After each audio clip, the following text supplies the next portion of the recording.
अपने पुत्र को 100 रुपए दे दिए और 100 रुपए दिए और कहा बेटा जाओ जाकर मार्केट से बाजार से मिठाई खरीद कर ले आओ। अब बेटा 100 रुपए को जेब में रखा और बाजार की तरफ निकल दिया। गाड़ी निकाली, गाड़ी में बैठकर बाजार में जा रहा है और बाजार में जैसे ही जा रहा है बीच में एक भीड़ इकट्ठी हो रखी है, बहुत सारी भीड़ है। उसने विचार किया, मन में भाव किया कि मुझे जाकर देखना चाहिए इतनी भीड़ क्यों है। अपनी गाड़ी को साइड में लगाकर महाराज वो उस भीड़ में एकत्रित हो गया, भीड़ में सम्मिलित हो गया। अब जैसे ही उस भीड़ में सम्मिलित हुआ, आगे जाकर देखा कि यहाँ तो एक फिल्म की, एक नाटक की शूटिंग हो रही है और इस शूटिंग में अंदर जाने के लिए पैसे लग रहे हैं, टिकट लग रहा है। अब 100 रुपए का टिकट लग रहा है और 100 रुपए जो ये दे देगा उसके बाद ही वो अंदर जा पाएगा। अब उसने सोचा कि 100 रुपए हैं और नाटक हो रहा है, वो नाटक में भी महाराज बड़े बड़े अभिनेता हीरो हीरोइन आई हुई है तो देखना चाहिए, चलो चलते हैं।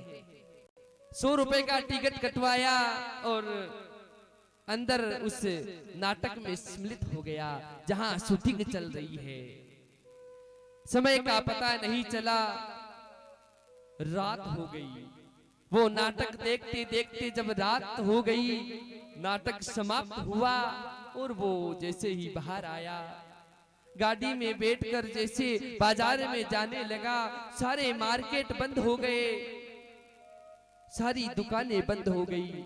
वापस घर आया, पिताजी के पास आकर बोला, पिताजी बाजार बंद हो गया। पिताजी ने पूछा क्यों, तो मिठाई नहीं लाए? बोले नहीं, मैं मिठाई नहीं ला पाया। बोले लाओ 100 रुपए दो। बोले 100 रुपए भी खर्च हो गए। तो महाराज ये 100 रुपए कोई और नहीं है, ये 100 वर्ष की आयु है, 100 वर्ष की उम्र है। ये तो हमारे पिताजी है, लेकिन हम सब के परम पिता परमात्मा वो जगदीश्वर श्री कृष्ण भगवान है। जब हम उनके पास जाएंगे तो वो पूछेंगे कि बेटा मैंने भी तुम्हें 100 रुपए क्या है, ये उम्र है, 100 रुपए की उम्र मैंने तुझे प्रदान की थी और तूने उसमें जाकर क्या क्या किया है। लेकिन जीव जब जन्म लेता है तो इस संसार में आकर सब कुछ भूल जाता है और सब कुछ भूलकर इस नाटक में लीन हो जाता है, इस संसार के नाटक में, इस माया में फंस जाता है।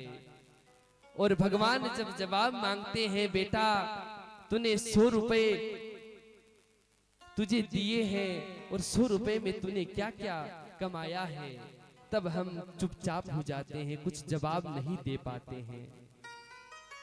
तो मैं निवेदन कर रहा हूं कि अभी भी किसी के पास 50 रुपए बचे हैं, उम्र है महाराज, 50 वर्ष की उम्र बची है, किसी के पास 25 वर्ष की उम्र बची है, किसी के पास जितनी भी ये उम्र बची है उसमें भगवान का भजन कर लिया जाएगा तो भगवान की प्राप्ति हो जाएगी बंधुओं। इसलिए